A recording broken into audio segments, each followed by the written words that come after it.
día. Bueno, estaba haciendo referencia a algo que dijiste ayer en la M750 y bueno, y de alguna manera te pido que reflexionemos un poquito sobre esta pandemia que nos azota y que ha generado una situación realmente muy compleja, no solamente desde el punto de vista sanitario, sino también desde el punto de vista económico y demás. Digo, ¿cómo sintetizas todo esto, Ricardo?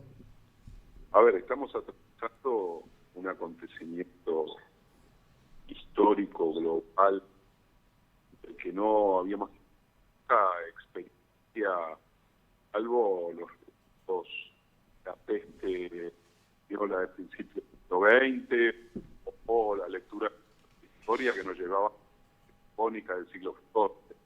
Quiero decir, una experiencia de estas que recorre el mundo, que muestra la profunda variedad de los instrumentos para enfrentarnos a pandemias, sobre todo una parte del mundo muy lamentada por políticas liberales. Si vemos que no queda claro la línea de salida de esta pandemia, no solo en la Argentina, en el norte de América, en Europa, en todos lados. África. Quiero decir, estamos enfrentados a un enorme desafío que atraviesa de lado a lado a las ciudades. En el caso argentino, podríamos rápidamente hacer un seguimiento de qué se hizo, cómo se la enfrentó. El año pasado, decisión histórica de una cuarentena, dio reconstruir un sistema de salud devastado por las políticas neoliberales del macrismo. Haber reconstruido el sistema de salud permitió que todos los argentinos y argentinas de norte a sur y de este a oeste pudiesen ser atendidos si lo necesitaban en salud pública sobre todo y también la salud privada. Eso no impidió los muertos, no impidió la continuidad del contagio. El virus atraviesa todas las barreras.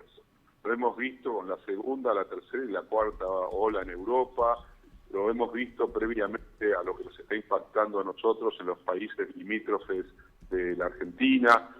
El virus sigue impactando, pero su impacto es diferente si un país tiene las vacunas para vacunar a la mayor cantidad posible de sus habitantes de riesgo. Sí. Si un país tiene un sistema de salud fuerte que resiste el impacto de la pandemia. Pero yo decía, vos lo señalabas, que la paradoja de esta pandemia es que la experiencia de ayer no necesariamente te sirve hoy, pero que fue una buena decisión el año pasado, hoy ya no la podés encarar Claro. de la misma manera. Vos decías ayer algo que yo lo comparto plenamente porque está Agustín Rossi en la provincia de San Luis. ¿Sí? Ayer hablábamos con Nicolás Trota Sí. y vos dijiste ayer, vos podés tomar decisiones como gobierno nacional, pero si no lográs convencer y obtener el equilibrio para los gobiernos provinciales, las medidas se resienten. Nosotros estaba hablando recién con el vicegobernador de la provincia y él me decía Sí. la sinergia que se ha logrado entre el gobierno nacional, el gobierno provincial y los municipios de la provincia, o la mayoría de los municipios de la provincia. Y eso es algo realmente así. Hay un virtuosismo que se genera a partir de esta situación que me parece que es más que trascendente. Por lo tanto, yo lo que veo en función de esta experiencia es que esto debería ser inexorablemente así en todos lados, si pretendemos salir medianamente indemnes de una situación tan cruenta como la que estamos hablando y viviendo, ¿no?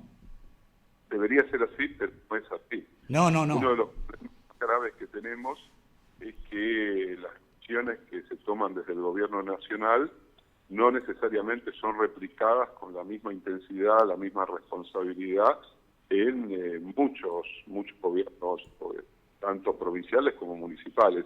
Vos hablabas del caso San Luis, donde se tomaron decisiones muy estrictas, controles muy bien llevados adelante. Yo podría dar el caso también de Formosa, donde Claro. también durante mucho tiempo el gobierno provincial hizo un enorme esfuerzo para hacer de Formosa la provincia menos lastimada por el COVID, con menos de contagiados, de muertos, y sin embargo recibió la andanada salvaje y brutal de la oposición y de los medios de comunicación que trabajan para debilitar y horadar cualquier decisión que tome el gobierno nacional, y los gobiernos provinciales de alguna manera se corresponden con el gobierno nacional para romper precisamente esas decisiones. Eso significa que hay que reduplicar esfuerzos.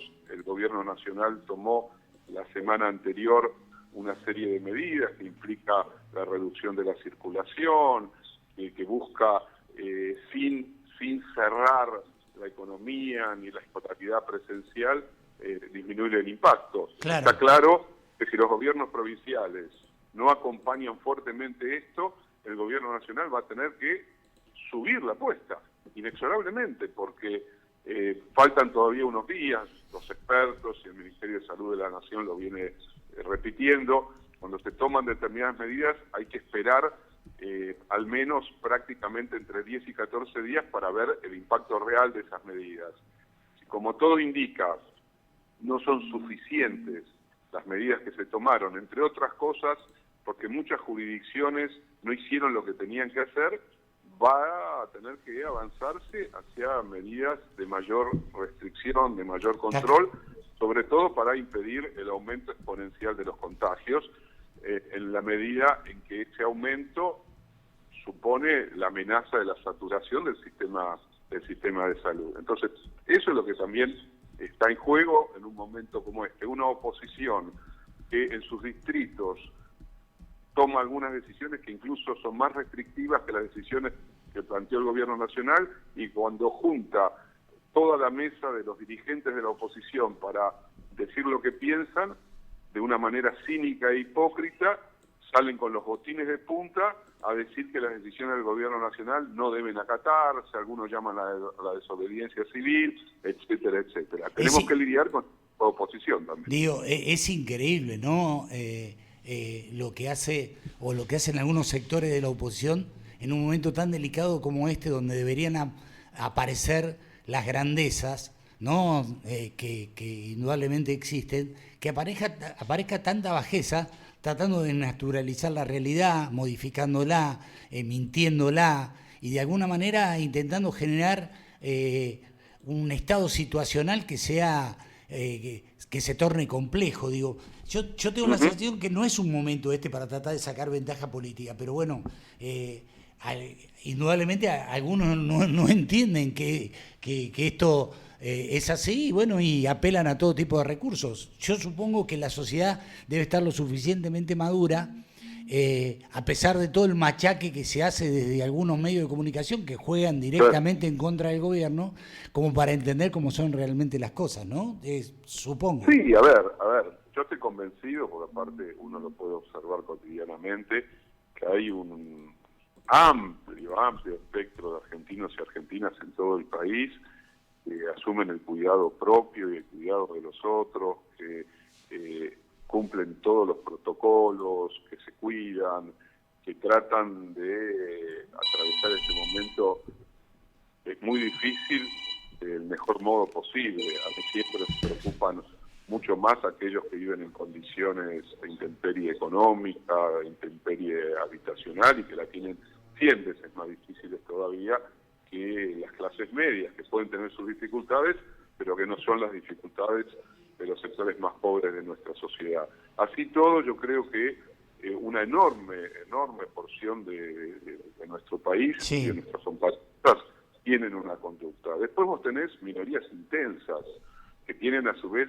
una caja de resonancia muy grande en los medios de comunicación concentrados, sí, que reduplican lo que significan esas minorías intensas y que machacan cotidianamente para debilitar la percepción que la sociedad tiene de aquello que se está haciendo para combatir la pandemia. Entonces es una disputa, porque es una disputa por el sentido, es una disputa política.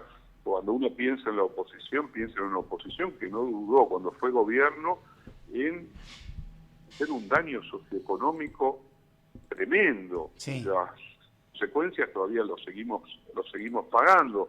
La verdad es que lo que está faltando es en un país democrático como el nuestro una oposición que juegue democráticamente su derecho a ser oposición. Y que apeló, Ricardo, a todos los recursos que tenía a mano, ¿no? Digo, hoy temprano hablé con Gregorio Dalbón, porque ayer la Cámara de Casación sobreseyó a Cristina en la causa del dólar futuro, ¿sí? Sí.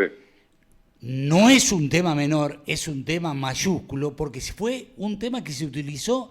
Digo, nosotros nos olvidamos porque el tiempo pasa y hace que nos vayamos acomodando a la situación, pero fue una causa que se urdió con la intencionalidad de generar o de provocar un resultado electoral, porque vos te acordás que fue durante el balotaje entre Macri y Scioli, ¿te acordás? Es decir, digo, no podemos soslayar este tipo de cosas. Resulta que hoy la Cámara de Casación a ver, muchachos, digan algo, tengan un poco más de grandeza. Es decir, lo que dijeron en su momento era mentira, ¿sí? Pero por supuesto, una de las claves de estas oposiciones de derecha, reaccionarias, es que construyen su discurso bajo la lógica de la mentira o el lawfare o las fake news, que después nunca generan un pedido de disculpas por el error cometido, etcétera, etcétera. Si vemos el recorrido solamente para no ir a las causas judiciales de Cristina, a lo que significó la utilización bestial política de esas causas, etcétera, etcétera, el armado espurio, si vamos simplemente a lo que los medios de comunicación hegemónicos y la oposición política fue haciendo con el recorrido de más de un año de la pandemia, podemos ver de qué modo instalan la mentira y nunca retroceden sobre la evidencia de la mentira. Lo hicieron con la famosa infectadura, con el supuesto avance sobre las libertades públicas, lo hicieron después diciendo que la vacuna Sputnik V era una vacuna de quinta categoría, diciéndole a la población que en realidad se iba a inocular veneno. Generaron desconfianza constante. Los últimos 2-3 días los medios de comunicación están pero saturados de la imagen de una joven de 20 y pico de años que fue vacunada, creo que en el partido de Merlo, porque declaró ser personal de salud y no lo era, y convierten eso en la lógica de la desconfianza.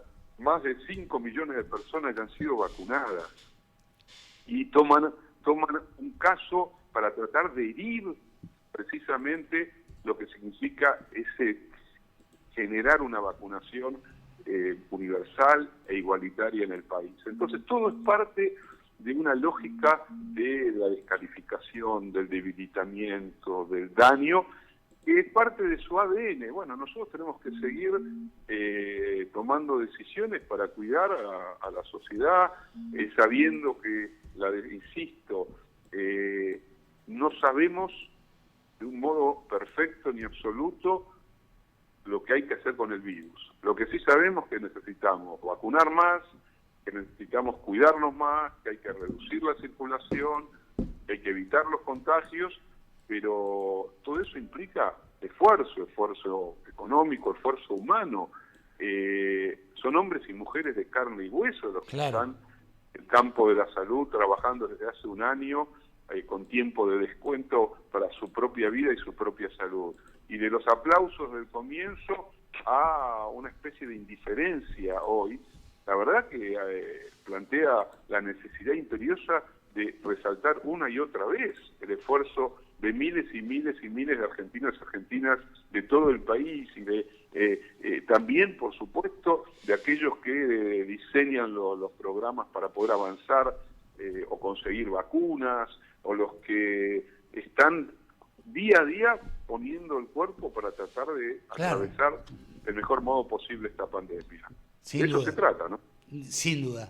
Ricardo, te mando un abrazo. Te agradezco mucho habernos atendido. Gracias. Ricardo